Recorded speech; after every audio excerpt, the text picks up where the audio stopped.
জয় মা তারা। মা তারা অ্যাস্ট্রোলজি চ্যানেলের পক্ষ থেকে সকলকে জানাই আন্তরিক শুভেচ্ছা। আজকে আমি আলোচনা করব যে তুলা রাশির জাতক এবং জাতিকাদের জীবনে এখনো পর্যন্ত কেন ভালো সময় আসেনি।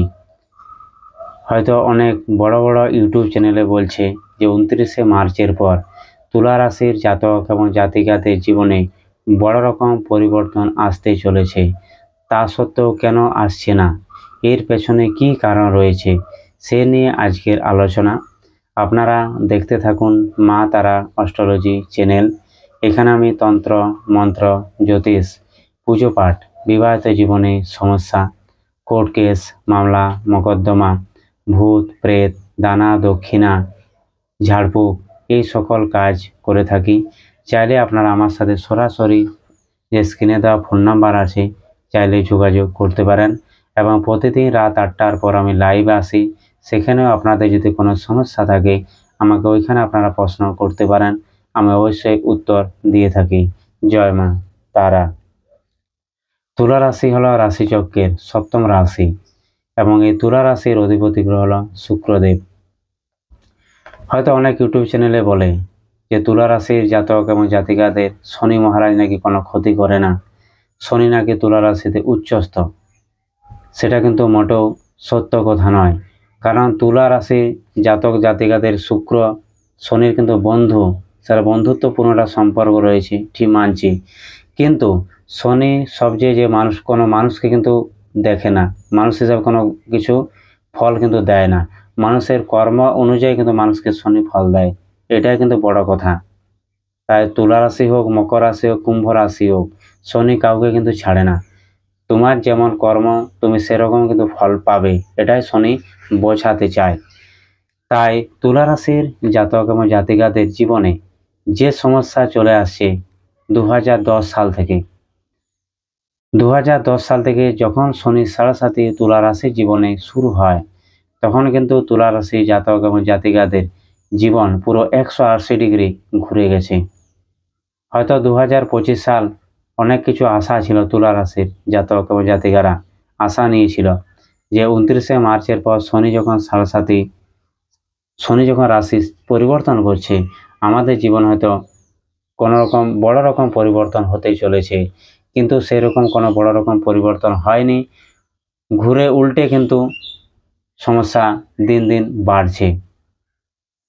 এর পেছনে কারণ হলো যে শনির সাড়ে সময় শনির যে ডিগ্রি ছিল, শনির যে গোচর অবস্থান, সে গোচরের যে ফল ছিল, শনি কোন নক্ষত্রে বসে আছে, শনি কত নাম্বার ঘরে বসে আছে, সেটা কিন্তু ম্যাটার করে। তাই শনি যদি চন্দ্রের সাথে যুক্ত থাকে, শনি যদি রাহুর সাথে যুক্ত থাকে, সেক্ষেত্রে কিন্তু ফল মারাত্মক খারাপ হয়ে যায়। প্রথম যখন শনির সাড়ে শুরু হয়, মানুষের মাথার মধ্যে শনির সাড়ে থাকে, তখন এই মন মস্তিষ্ক অস্থির হয়ে যায়, মনের মধ্যে সবসময় একটা নেগেটিভ চিন্তা ভাবনা ঘুরতে থাকে, ব্রেন বা স্মৃতিশক্তি দিন দিন কমজোর হতে থাকে, মুখের ভাষা খারাপ হয়ে যায়, কুটুম আত্মীয় স্বজন যা কিছু আছে তাদের সাথে ঝগড়াঝাটি, একটা অশান্তির মহল তৈরি হয়ে যায়, বাড়িতে সবাই অসুস্থ হয়ে পড়ে, শরীরের মধ্যে রোগ জ্বালা ব্যাধি এসে ঘিরে ধরে থাকে, কিছুতে সে সমাধান করতে পারে না।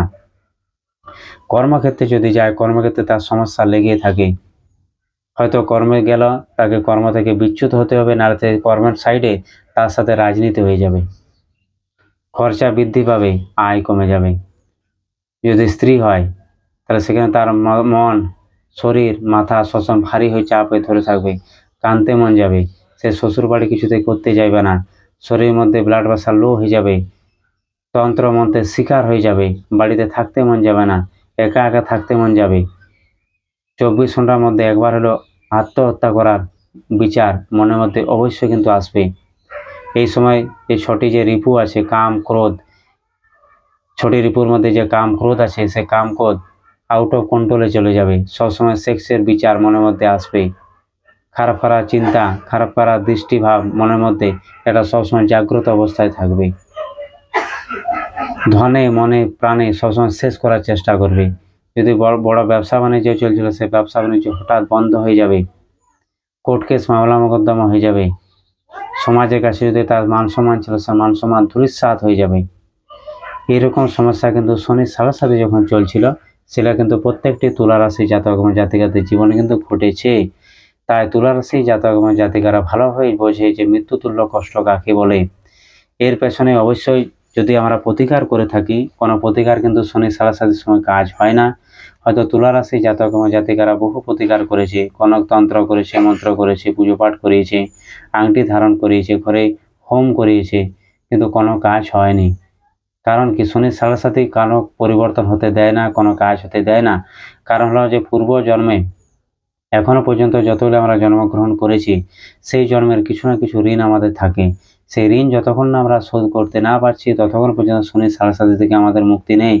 অনেক মানুষ হয়তো বলে যে শনির সাড়ে সাথে মানে 7.5 বছর, কিন্তু 7.5 বছর নয়। যখন শনির সাড়ে সাথে শুরু হয়েছিল 2010 সাল থেকে, যে মানুষগুলোর ভালো হতে শুরু করেছে তাদের সারা জীবনে ভালো হবে, আর যাদের খারাপ হতে শুরু করেছে তাদের সারা জীবনে কিন্তু খারাপ হবে। এটাই কিন্তু শনির সাড়ে সাতের মুদ্রা কথা। এটাই মানুষ কিন্তু বুঝে উঠতে পারে না। এর পেছনে যদি আমরা জানতে চাই যে কেন আমাদের সাথে এরকম ঘটনা ঘটছে, তার জন্য অবশ্যই দেখতে হবে আমাদেরকে দিক্কান চার্ট। এই দিক্কান চার্টে আমাদের পূর্বজন্মে আমাদের যে কর্ম আমরা করে এসেছি সেটা লেখাজোখা আছে। পূর্বজন্মকে আমরা যদি দেখি লগ্ন অনুযায়ী, যে দিক্কান চার্টে চন্দ্র কোথায় অবস্থান করছে, বৃহস্পতি কোথায় অবস্থান করছে, রাহু কোথায় অবস্থান করছে, শনি কোথায় অবস্থান করছে, তাহলে কিন্তু আমাদের পূর্বজন্মে যে ঋণ কোথায় আছে, কেউ হয়তো স্ত্রীর দিক থেকে জর্জরিত, কেউ হয়তো সন্তানের দিক থেকে জর্জরিত, কেউ হয়তো ঘর পরিবারের দিক থেকে জর্জরিত, কেউ হচ্ছে লোনের দিক থেকে জর্জরিত, কেউ হচ্ছে কোর্ট কেসের দিক থেকে জর্জরিত, কেউ না কোনো দিক থেকে সে জর্জরিত। এই যে আমাদের যে দিকগুলো, যে ঋণ, সেই ঋণগুলো কিন্তু একমাত্র দিক্কান চার্টের মধ্যেই আছে। তাই দিক্কান চার্ট যদি আমরা দেখতে পারি ঠিকমতোভাবে, তাহলে কিন্তু আমাদের ঋণগুলোকে বোঝা যাবে। সেগুলো যদি আমরা পরিবর্তন করার চেষ্টা করি, অবশ্যই আমাদের মধ্যে পরিবর্তন আসবে। তারপরে দ্বিতীয় কথা, আমাদের বাস্তুর মধ্যে যে পঞ্চাঙ্গ শান্তিস্থান যোগ্য অবশ্যই করতে হবে, বাস্তু দোষকে দূর করতে হবে।